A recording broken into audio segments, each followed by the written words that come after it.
अस्सलामुअलैकुम जी, this is Talha Jalil Khan and welcome to my YouTube channel. और आज ज़िक्र होगा सिस्टिक फाइब्रोसिस नाम की एक बीमारी के बारे में। सिस्टिक फाइब्रोसिस एक बड़ी मशहूर बीमारी है, पाकिस्तान में भी, बाहर के ममालिक में भी, और बहुत सी जगहों पे सिस्टिक फाइब्रोसिस एक बड़ी ही बीमारी को एक बड़ा कॉमन बीमारी माना जाता है। कई जगहों पे ये भी आता है कि 1 in 1000 पीपल, एक इंसान सिस्टिक फाइब्रोसिस का पेशेंट होता है, और 1 in 26 पीपल, एक इंसान कैरियर होता है, मतलब सिस्टिक फाइब्रोसिस अपने अंदर लेके घूम रहा होता है जो उसकी औलादों में शो हो सकती है। ठीक है, तो एक बहुत बड़ी बीमारी। आज का जो लेक्चर है वो जो आम तौर पे कॉमन पीपल हैं उनके लिए भी बहुत अहम है, क्योंकि आज हमें पता चलेगा कि हमारे अंदर ये जो रेशा वगैरह होता है, या जो फ्लेम है, या जो बलगम वगैरह बनती है, ये कैसे बनती है, ये क्यों बनती है, इसकी वजह क्या है, इसी के बारे में। और इसी की इसी को अगर एक डिज़ीज़ का नाम दे दे तो वो सिस्टिक फाइब्रोसिस बन जाता है। तो हम इसी के बारे में कुछ बातें करेंगे। अच्छा, सबसे पहली बात है, सिस्टिक फाइब्रोसिस लफ्ज़ का मतलब क्या है। देखिए, सिस्टिक लफ्ज़ लिया गया सिस्ट से। सिस्ट का मतलब है टुकड़ियाँ, सैक लाइक स्ट्रक्चर्स बन जाना, किसी चीज़ के अंदर टुकड़ियाँ बन जाना, ठीक है, गिल्टियाँ बन जाना, सिस्ट कहलाता है। फाइब्रोसिस स्केरिंग, खौफनाक। अगर किसी इंसान में गिल्टियाँ बन रही हैं, टुकड़ियाँ बन रही हैं किसी चीज़ की, और वो खौफनाक हो रही हैं, मतलब नुकसानदेह हो रही हैं, तो इस बीमारी को हम फिर सिस्टिक फाइब्रोसिस का नाम देंगे। ठीक है जी। अच्छा, बेसिकली होता यह है कि इस बीमारी में म्यूकस बनना शुरू होती है, और वो म्यूकस हमारी सांस की नालियों को बंद कर देती है, हमारी पैंक्रियास की एक नाली को बंद कर देती है, पैंक्रियाटिक डक्ट, और रिप्रोडक्टिव नालियों को भी बंद कर देती है। ठीक है, 3 जगहों पर नालियों पे ये बेसिकली अटैक करता है। ये बीमारी पैंक्रियास, लंग्स की जो नालियाँ, सांस की नालियों में म्यूकस जमना शुरू हो जाती है, रेशा जमना शुरू हो जाता है, सिस्ट बनना शुरू हो जाते हैं, और रिप्रोडक्टिव नालियों में सिस्ट बनना स्टार्ट हो जाते हैं। ठीक है जी। सबसे पहले, बाकी सारी बातें हम बाद में करेंगे, सबसे पहले तो हम ये समझेंगे कि ये म्यूकस बनना कैसे शुरू होता है आमतौर पे, या सिस्टिक फाइब्रोसिस कहते किसे हैं। तो इधर गौर फरमाइएगा प्लीज। मिसाल के तौर पे आप समझे कि ये एक सांस की नाली है। ठीक है, ये सांस की नाली के मैंने सेल्स बनाए हैं, गौर कीजिएगा। सांस की नाली में जो सेल्स होते हैं, उन सेल्स की मेम्ब्रेन में एक प्रोटीन होता है CFTR, cystic fibrosis trans membrane regulator. CFTR ये एक प्रोटीन है। ठीक है, अच्छा, होता यह है कि इन नालियों में कुछ सेल्स होते हैं, उन्हें कहते हैं म्यूकोसल सेल्स। वैसे तो सिर्फ इन्हीं में नहीं, कई जगहों पे होते हैं, फिलहाल हम इस बीमारी के लिहाज से पढ़ रहे हैं। ये म्यूकोसल सेल है, ठीक है, या म्यूकोसल ग्लैंड है।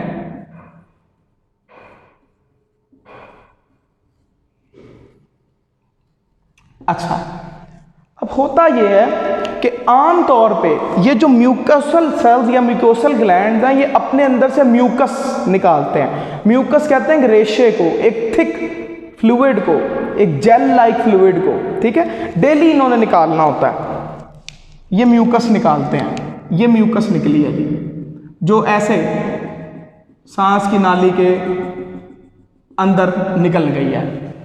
ठीक है, अब आम तौर पे होता यह है कि ये म्यूकस होती है बड़ी थिक, मोटी।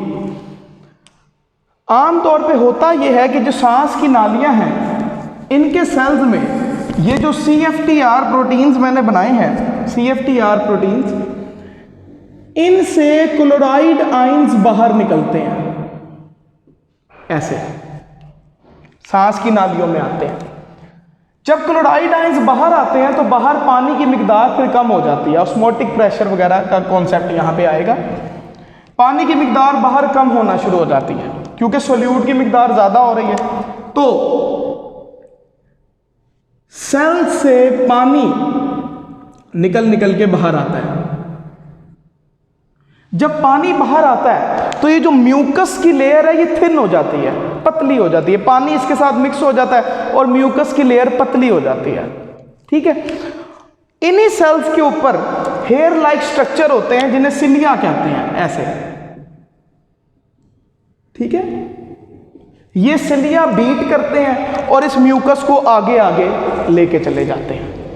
ठीक है, तो ये है नॉर्मल हमारे अंदर, जो नॉर्मली एक इंसान के अंदर तकरीबन 1 से 1.5 लीटर म्यूकस डेली पैदा होता है बेटे। ठीक है, म्यूकोसल सेल से म्यूकस पैदा होते हैं, वो सांस की नालियों के अंदर आता है। ठीक है रेशा, और फिर सांस की नालियों के जो सेल्स होते हैं उनसे क्लोराइड आयंस बाहर निकलते हैं, उनके साथ साथ सेल से पानी बाहर निकलता है। ठीक है जी, और पानी बाहर निकल के म्यूकस की लेयर को पतला कर देता है, थिन कर देता है, जिसकी वजह से ये म्यूकस की लेयर नाली के अंदर जमती नहीं है। ठीक है, अच्छा म्यूकस निकल रही है डेली, क्यों निकल रही है? इसका मतलब कोई फायदा है इसका जो निकल रही है, डेली बेसिस पे निकल रहा है, आपके अंदर डेली बेसिस पे ये चीज़ बनती है, तो कोई फायदा? बिल्कुल फायदा है जी बेटे, बिल्कुल फायदा है। 3 जगहों को मैंने मेजर नाम लिया, 3 जगहों का, तो तीनों जगह पे इसका फायदा है। सबसे पहला हमारे ये सांस की नालियों में, सांस की नालियों में म्यूकस क्यों बनती है? बेसिकली हम डेली बेसिस पे सांस लेते हैं और सांस के ज़रिए हम डस्ट पार्टिकल्स अंदर लेके जाते हैं या बैक्टीरिया वगैरह को अंदर लेके जाते हैं। ठीक है, अब जब डस्ट पार्टिकल्स या बैक्टीरिया वगैरह को अंदर लेके जाते हैं तो हमारे लंग्स के अंदर एल्वियोलाई वगैरह के अंदर जाने से पहले वो इन म्यूकस के अंदर फंसता है, मतलब इधर ही सांस की नालियों के अंदर ही सारी डस्ट वगैरह फंस जाती है। ठीक है, फिर आहिस्ता आहिस्ता वो इस पानी की मदद से आगे जाती है और लंग्स के अंदर आ जाती है। और बेटे लंग्स के अंदर होते हैं मैक्रोफेगस सेल्स, वो इन डस्ट पार्टिकल्स को खा लेते हैं, किसी बैक्टीरिया का अटैक हो जाए तो उसे खा लेते हैं। तो सांस की नालियों में म्यूकस इसलिए रिलीज होता है डेली क्योंकि हम सांस की नालियों में डस्ट पार्टिकल अंदर लेके चले जाते हैं, बैक्टीरिया वगैरह को अंदर लेके चले जाते हैं। तो ये बैक्टीरिया वगैरह या सांस या बैक्टीरिया वगैरह या डस्ट पार्टिकल इसी म्यूकस के अंदर फंस जाता है, फिर मैक्रोफेगस सेल्स बेटे लंग्स के अंदर इन्हें आगे खा जाते हैं। अच्छा, जब बैक्टीरिया का अटैक होता है तो इनकी मिकदार ज़्यादा क्यों हो जाती है, मतलब हमें रेशा ज़्यादा क्यों हो जाता है? क्योंकि जब बैक्टीरियल अटैक होता है तो इन्फेक्शन होती है, जब इन्फेक्शन होती है तो म्यूकस ज़्यादा रिलीज होता है, क्योंकि इसी म्यूकस में फिर वाइट ब्लड सेल्स भी मौजूद होते हैं और ज़्यादा मैक्रोफेगस सेल्स भी होते हैं, जिसकी वजह से ये बैक्टीरिया वगैरह को किल भी करते हैं एट द मोमेंट। ठीक है जी, इस वजह से जब इन्फेक्शन होती है तो इसकी मिकदार ज़्यादा भी हो जाती है हमारे पास लंग्स वगैरह में। जैसे देखें ये मैंने शो किया है कि ये म्यूकस भरा हुआ है इसके अंदर। ठीक है, जिसकी वजह से ये ब्लॉकेज हुई हुई है सांस की नालियाँ, ये म्यूकस भरा हुआ है। ठीक है, इसी लिहाज से पेंक्रियाज हमारे अंदर एक ग्लैंड है, पेंक्रियाज के अंदर भी म्यूकस रिलीज होता है। इसकी वजह ये है क्योंकि पेंक्रियाज के पास लिवर से बाइल आ रहा है और बाइल आता है पेंक्रियाटिक डक्ट और बाइल की डक्ट एक ही है और दोनों ने जाना ड्यूडिनम में। ठीक है जी, अब पेंक्रियाटिक डक्ट में बाइल आके टच होता है तो बाइल उधर आके कोई नुकसान ना दे दे, इसलिए वहाँ पे म्यूकस रिलीज होता है। इसी तरह रिप्रोडक्टिव ट्रैक में जहाँ पे स्पर्म वगैरह पैदा होते हैं या एग वगैरह पैदा होता है वहाँ पे भी म्यूकस रिलीज होता है, इस वजह से क्योंकि वो स्पर्म वगैरह के ट्रांसपोर्ट करवाने में काम आता है। रिप्रोडक्टिव ट्रैक में इन नालियों में म्यूकस इसलिए रिलीज होता है। ठीक है जी, तो ये फायदे हैं हमारे पास म्यूकस के। नाउ अब क्वेश्चन ये है कि सिस्टिक फाइब्रोसिस कैसे होती है, ये बीमारी कैसे होती है?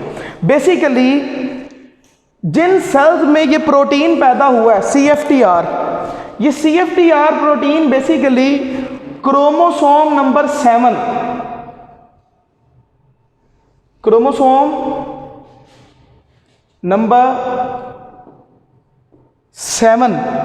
के अंदर, क्रोमोसोम नंबर 7 के अंदर एक रिसेसिव अलील होते हैं। रिसेसिव अलील्स का मतलब है आम तौर पे वो शो नहीं होते, लेकिन इस बीमारी के अंदर वो शो हो जाते हैं, क्रोमोसोम नंबर 7 के recessive alleles. Now chromosome number 7 के रिसेसिव अलील इस बीमारी में शो होते हैं। होता ये है कि क्रोमोसोम नंबर 7 के इन अलील्स की वजह से ये जो प्रोटीन्स हैं जिनसे क्लोराइड आयंस निकले हैं CFTR, ये डी शेप डैमेज पैदा होते हैं, गलत प्रोटीन्स पैदा हो जाते हैं। हायर स्टडीज में ये भी आता है कि इनके अंदर एक अमाइनो एसिड गलत आके लगता है क्योंकि म्यूटेशन होती है इधर। तो बेटे एक अमाइनो एसिड गलत आके लगने की वजह से पूरा प्रोटीन खराब पैदा हो जाता है। क्रोमोसोम नंबर 7 में इसका जीन है इस प्रोटीन को पैदा करने का, और ये जीन गलत वाला जीन शो होने की वजह से ये प्रोटीन गलत बन जाती है। एक अमाइनो एसिड गलत आके लगता है इसमें मौजूद होता है, जिसकी वजह से प्रोटीन गलत हो जाती है, एक अमाइनो एसिड की गैर मौजूदगी की वजह से। इन शॉर्ट प्रोटीन गलत पैदा हुई है। जब प्रोटीन गलत पैदा हुई है तो क्लोराइड आयन बाहर नहीं निकलेंगे। जब क्लोराइड आयन बाहर नहीं निकलेंगे तो पानी बाहर नहीं निकलेगा। जब पानी बाहर नहीं निकलेगा तो म्यूकस की लेयर मोटी होनी शुरू हो जाएगी। होते होते होते होते एक वक्त आएगा कि पूरी नाली के अंदर म्यूकस ही म्यूकस भर जाएगी। दिस इज सिस्टिक फाइब्रोसिस, कि म्यूकस ही म्यूकस भर जाती है इन नालियों के अंदर, सांस की नालियों के अंदर, पेंक्रियास की नालियों के अंदर, रिप्रोडक्टिव। अच्छा, सांस की नालियों के अंदर अगर म्यूकस भर जाए सिस्टिक फाइब्रोसिस में, तो ऐसे इलाज का कैसे इंसान को डेली बेसिस पे हम जिंदा रखेंगे? कहते हैं जी अगर हम इनकी सांस की नाली या पीछे कमर के ऊपर हम वाइब्रेटर एक मारी जाएं जिनकी वजह से सांस की नालियां थोड़ी सी खुलें, या स्टीम वगैरह दें इन्हें डेली बेसिस पे बहुत ज़्यादा, तो इनका कुछ हल हो सकता है कुछ वक्ती तौर पे, ये इलाज नहीं है। पेंक्रियास से आते हैं एंजाइम्स, अगर वो नालियां बंद है तो आपकी डाइजेशन नहीं होगी जी, तो उस एंजाइम को आपको बाहर से लेना पड़ेगा। सिस्टिक फाइब्रोसिस में ये नुकसान है। इसके अलावा 90% सिस्टिक फाइब्रोसिस के मेल मरीज स्टेराइल होते हैं, औलाद पैदा करने के काबिल नहीं होते। सिस्टिक फाइब्रोसिस के पेशेंट्स जो मेल होते हैं, मर्द हजरात, 90% औलाद पैदा करने के काबिल नहीं होते क्योंकि उनकी स्पर्म ही रिलीज नहीं होती, वो नाली ही बंद है। ये है सिस्टिक फाइब्रोसिस के नुकसानात।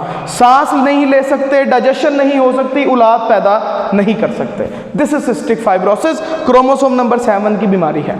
नाउ बायोलॉजी ने क्या इसका हल दिया? बायोलॉजी मानती है कि इसका हल है जेनेटिक इंजीनियरिंग या जीन थेरेपी। जीन ठीक वाला जीन इंट्रोड्यूस करवाएं ताकि प्रोटीन ठीक बने और सिस्टिक फाइब्रोसिस ठीक हो सके। ठीक है, इसके लिए एक टेक्निक है लाइपोसोम टेक्निक एक बनाई गई। लाइपोसोम टेक्निक क्या है? लाइपोसोम्स कहते हैं फॉस्फोलिपिड्स की एक गोल सी गोली को, ये एक फॉस्फोलिपिड्स की बनी हुई बेटे गोल सी एक चीज है। इसके अंदर आप अपना नॉर्मल वाला जीन इंट्रोड्यूस करा के इंसान के अंदर एंटर करवा दें। ये करवाया भी गया और इसका हल देखा भी गया कि वक्ती तौर पे इसका हल निकला। कुछ सेल्स ठीक हुए इस टेक्निक की वजह से, लेकिन वक्ती तौर पे, और ये टेक्निक इतनी अच्छी नहीं मानी गई। क्यों? जो सेल्स ठीक हुए वो जब मर गए तो जो दूसरे सेल्स पैदा हुए वो फिर सिस्टिक फाइब्रोसिस वाले पैदा हुए। तो ये टेक्निक इतनी अच्छी नहीं मानी गई, लाइपोसोम टेक्निक। इवन के इंटर की बुक में पार्ट 2 की बुक में ये टेक्निक को इसका हल बताया गया है, लेकिन ये मैं याद रहे मैं आपको क्लियर कर दूं कि ये टेक्निक जो लाइपोसोम टेक्निक है, जिसमें फॉस्फोलिपिड्स की बनी हुई गोली है, जिसके अंदर आपने एक अपना जीन एंटर करवा के इस गोली को अंदर इंट्रोड्यूस कराया सांस के जरिए, और ये जब अंदर गई है तो इसने जीन उन सेल्स के अंदर, जिन जिन सेल्स को ये टच हो गई उन सेल्स को जीन दिया। वो सेल्स वक्ती तौर पे ठीक हो गए और वक्ती तौर पे इसका हल हुआ, लेकिन जब वो सेल्स मर गए सिस्टिक फाइब्रोसिस का इलाज भी बंद हो गया। ठीक है, इसके अलावा एक टेक्निक है वेक्टर टेक्निक। वेक्टर टेक्निक के थ्रू भी इसका इलाज कराने की कोशिश की गई। साइंस ने ट्राई किया कि किसी वायरस के थ्रू अपना जीन एंटर करवाते हैं, ये भी ट्राई किया गया। वायरस के थ्रू जीन एंटर करवाया, थोड़ा सा हल तो हुआ, लेकिन इसके दूसरे नुकसान हो गए। वायरस अंदर जाने की वजह से एलर्जी पैदा होना शुरू हो गई, एलर्जीज देखने में आई। ठीक है, ये भी टेक्निक। तो अब साइंस ट्राई कर रही है डायरेक्ट जीन थेरेपी की। इसके बारे में साइंस अब ट्राई कर रही है direct gene therapy, direct gene अंदर एंटर करवाया जाए, क्योंकि बाकी दोनों टेक्निक्स इतनी फ्रूटफुल नहीं रही। अब डायरेक्ट जीन एंटर करवाने की साइंस सोच रही है कि ये वाला जीन ठीक हो जाए जिसकी वजह से प्रोटीन गलत पैदा हुआ। ठीक है, जीन ठीक हो गया, प्रोटीन ठीक पैदा होंगे, प्रोटीन ठीक पैदा होंगे, क्लोराइड बाहर निकलना शुरू हो जाएंगे, क्लोराइड बाहर निकलना शुरू हो जाएंगे, वाटर बाहर निकलेगा सेल से, सिस्टिक फाइब्रोसिस ठीक हो जाएगा। जो म्यूकस जमी हुई है वो पानी के साथ मिलकर पतली हो जाएगी और नालियां खुल जाएंगी। तो ये थी हमारे पास सिस्टिक फाइब्रोसिस। ठीक है, डेली बेसिस में म्यूकस पैदा भी होता है, उसका फ़ायदा भी है। ठीक है, सांस की नालियों में अलग फ़ायदा मैंने आपको बताया, पेंक्रियाज में अलग, रिप्रोडक्टिव में अलग मैंने आपको फ़ायदा बता दिया। इसका नुकसान ये है कि अगर ज़्यादा रिलीज़ हो गया तो वही नालियाँ बंद हो जाएंगी, और नालियाँ अगर बंद होगी तो वो जगह नॉन वर्केबल हो जाएगी, नॉन फंक्शनल हो जाएगी। तो ये हमारे पास पूरा डिटेल था। आपको ये भी समझाया गया कि किस तरह डेली बेसिस पे म्यूकस रिलीज़ होता है और हमारी बॉडी उसको किस तरह मैनेज करती है वाटर की मदद से।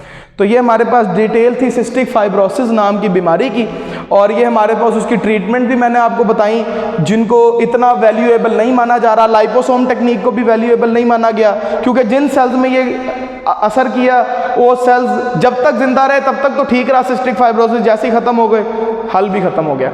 तो ये हमारे पास सिस्टिक फाइब्रोसिस की डिटेल थी जी। और इस तरह ये सिस्टिक फाइब्रोसिस बीमारी हमारे में अटैक करती है, और इसका हल भी आपको डिस्कस किया। बाहर के ममालिक में बहुत ज़्यादा देखने में मिलती है, यहाँ भी देखने में मिलती है, तकरीबन हर जगह देखने में मिलती है। तो थैंक यू वेरी मच। अल्लाह हाफिज़, अपना ख्याल रखें।